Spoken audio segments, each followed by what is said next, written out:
Hi guys, David Draper for ToyWorldOrder here at C2E2 in Chicago, Illinois, and I am with Brian and Tommy, two of the mad geniuses behind Warpo Toys' Legends of Cthulhu line.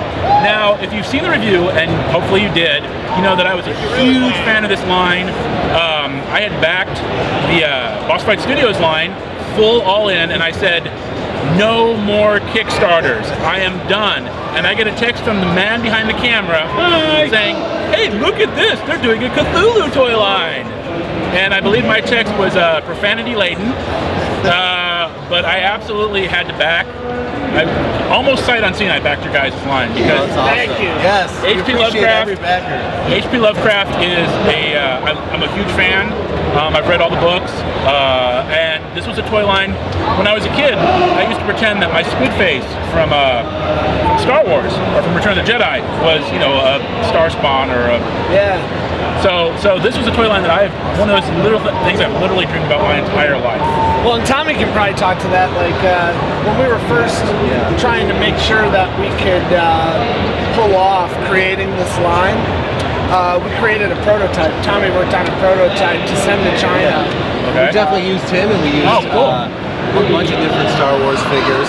And Hammerhead, right? We made a little prototype just so we could kind of get the concept out, because we really wanted to have that same feel of authenticity to it. So yeah. So how's the line been doing for you guys? It seems like it's in a lot of stores. I know I have at least one friend who doesn't collect toys, and he's got a Star Spawn, and he's very excited about what we're going to be talking about in a minute. So, I mean, people who don't collect toys are buying this line. Is that translating into sales for you guys? Yes, yeah, for sure. I mean, really early on, we reached out to Diamond during the Kickstarter, and they were our first supporters, you know.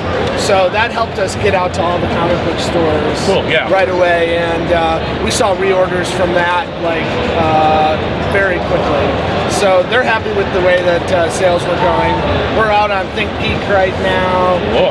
We're just seeing a lot of support, and as the figures got out into retail and into consumers' hands, then the reviews started coming in that really help, you know, that helps to propel the sales, because, you know, once people start getting them in their hands, that, you know, our fans, all the warpers that are out there, they're our best defense when people come on and say, oh, you know, these toys are $19.99, you know, I don't want to spend that much compared to other toys that are out there. As opposed to what, like $15 for a Star Wars figure that's at this point has the same matriculation? I mean, come on. Sure. So yeah, you know, and it's great to see the fans jump on and say, hey, you need to see these things in person. It's you know, they're beautiful little pieces of art, you know. Yeah. And we just spent a ton of time on it. So, you know, getting that kind of response from our consumers has definitely reflected in retail sales, you know. Now, you made a conscious decision to go retro 80s. I mean, you could have done it as a modern line, basically. Yeah. Can you explain the reasoning behind that? Why you decided to necessarily go? Because you put so much detail and so much love into crafting the 80s look, and that's his favorite part of the line. Right. Is that it looks like something you could have gone to, you know, Circus World and picked up. Well, that was our goal all along, because that's the type of toys that we like. Yeah. And you know, we look for that stuff everywhere we go, like at events like this. You were asking me earlier, is there anything good out there? Yeah, we can't leave the booth. And so we decided, like, well, why don't we do it? Why don't we make these things?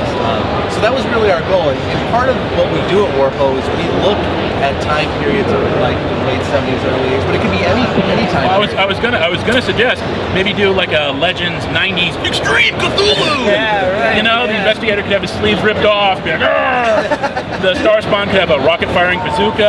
Right. Yeah. Well, I mean, look at him. He loves terrible 90s lines, so he's happy as a clam. You know, the concept of Warpo. The concept of Warpo definitely came before the Legends of Cthulhu toy. Okay. You know, we had came up with the concept of the type of company that we wanted to make, where we take an artisanal approach to creating new retro toys, just because we weren't happy with the type of retro toys that we saw out there. Yeah. And well, it seemed like Mego dominated the retro concept. Yeah. So it was nice to see like the Kenner-ish LGN kind of toy line get a little love. Sure, right. That stuff's definitely coming back. But then when you see the way that, you know, usually there is this mentality of grabbing an old license and redoing that, you know, and we saw a space where you can tell new stories with those old formats, you know. We kind of made a vow early on that we're not going to go after anything that's already been made, because generally I want to buy the old stuff, you know. I'm happy with that stuff, you know. Let's tell new stories. So when we were deciding to do our Kickstarter, the fact that there had not been a line of action figures based on the work of H.P. Lovecraft. There had been some very high-end, expensive, but little stuff. Single pieces. Yeah, here and there, but not a line. Not a line. Right, not like a full rollout. That really pushed us because it's exciting, you know. We're telling a new story. It's not going back and redoing the licenses that we've had forever. So. Well, I want to get to the future, but I know people are going to get mad at me if I don't bring up the big guy, Mr. 12-inch Cthulhu. So he's going to get made. Everybody's really excited about that. Can you tell us how he's going to be distributed? How someone like me can give you all my money to have one? Yeah, very assuming easy. I don't like knock you guys down and break open the case. So they're definitely going out into retail, you know, and they'll be in constant production. So like actually like the stores that are carrying the line now will carry. Hopefully. Okay, cool. I mean, that's the goal. It'll be in July Diamond Previews. Yeah. And then we're hoping to drop it September 1, August, September, right in there. Okay. Production's going really well now, so we're hoping to get an earlier send out. But definitely Will the online have it, like Big Bad Entertainment? Sweet. Yeah, Big Bad Toy Stores already reached out to us. Nice. Actually, all the guys that we've worked with and we're being distributed and retailed through, we were just in New York for Toy Fair, and everybody, you know, they're on board with what we're doing. So I don't think you'll have any problems finding that piece. Sweet, because I want one super bad, and he's got a lot of articulation for a big figure too. I think when you first announced him, I thought he'd be more like the Shogun Warriors Godzilla. Yeah. He is like a legitimate, not that Shogun Warriors is illegitimate, but you know, he's got the wrist articulation. We want him to look a lot like the Rancor, so kind of that same type of thing. Or the Kraken, Flashing Titans. Yeah. Very cool. And so, you know, we knew he needed to be able to hold on to that professor. Yeah. So that's why we have that wrist, you know, the twist in the wrist, you know, just to make sure that, you know, you can get it into that pose. But we didn't want to go too far because it needs to be of that era. Yeah, I gotcha. So you got 7 points. The wrists, the legs, the arms, the head. The wings will pop in. Okay, I am super excited for that, and I am excited for the future. Can you give us any ideas of what your plans are? Will you continue with Lovecraft? And do you have any other plans, like non-Lovecraft? Can you tell us what you can tell us? After the 12-inch, we will definitely have a Kickstarter that'll be in November. Okay.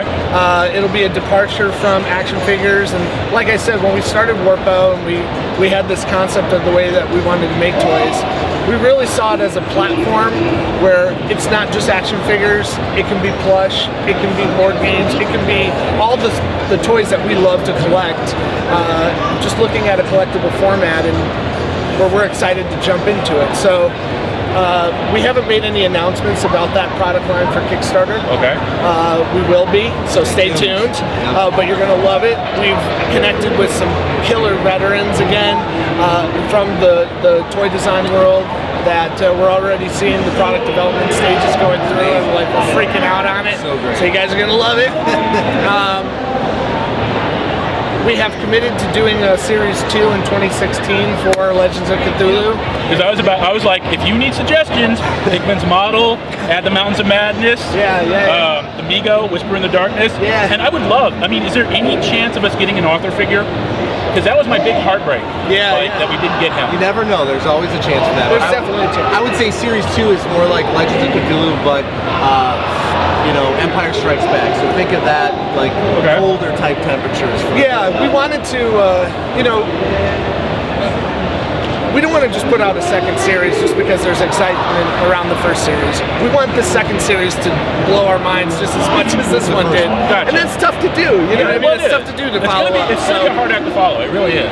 But I think we've got some ideas on how to maybe take it to new environments, you know, and really make it, like Tommy was saying, the Empire Strikes Back follow-up to, you know, our first series. Gotcha. We're excited to get started on it. I'm excited to see what you guys are gonna do. Thanks, man. I honest to God am. You know, that review that we did came from the heart. I love these toys. I think they're fantastic. I am so glad you made them. Thank you. That's why we're doing it. I mean, your guys' review was great. I mean, it's such a lot to it, so we're doing it right. I was excited to be able to share my love of those toys. Yeah, Like I am a hardcore Lovecraft fan, so it was so much fun to, like, you know, have the little Necronomicon, have the little idol. Yeah. And, you know, I mean, I've read Brain's Call of Cthulhu, so, like, you know, it's like that little idol's actually, it's not with the Cthulhu toys, it's with my Indiana Jones toys. Yeah. So awesome. It's a little relic over there. So yeah, I'm. Unless there's anything else you guys want to. Just say thank you. Yeah, thank you. Thanks to all the backers too. Yeah, thanks to all the backers out there. All right, guys. So that's it for Warpo Toys and ToyWorldOrder at C2E2. And keep playing with your toys. And aye.